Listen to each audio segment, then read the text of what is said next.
Colleagues, we're involved in a multi-year effort to try to improve our public education system, and one of the things you've heard from the governor is this concept of tight, loose, meaning that we would be tight on our accountability standards, but loose in our mandates, if you will, on exactly how the schools in our public education system go about trying to deliver on those results that we would like from them.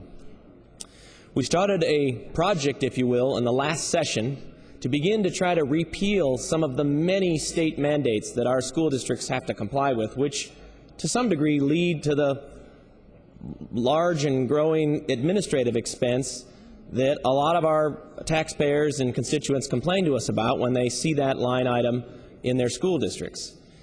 So last session we brought you a bill to your House Education Committee brought you a bill to repeal a whole bunch of educational mandates.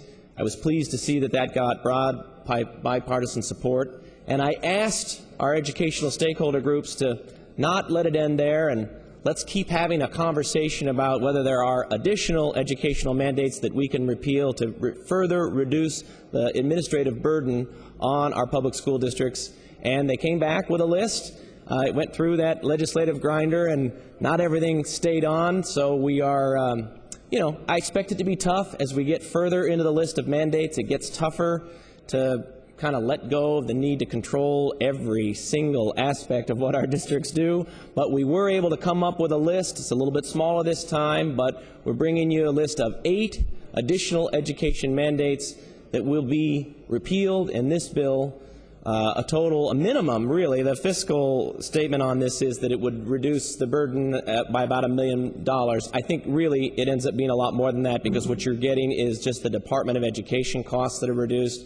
The compliance costs on the district side are not as easy to calculate, and so they're really kind of missing from this figure. And I think you can expect that the time and financial savings to our districts is actually beyond what we can say today. So I'm hoping that you will join your House Education Committee that unanimously passed this education mandate repeal bill, and again, I've asked the education stakeholder groups to not stop here, to keep going, see if we can't find more educational mandates to repeal, and I'm hoping this becomes a regular process and that House Bill 4014 will have your support today. Thank you, colleagues.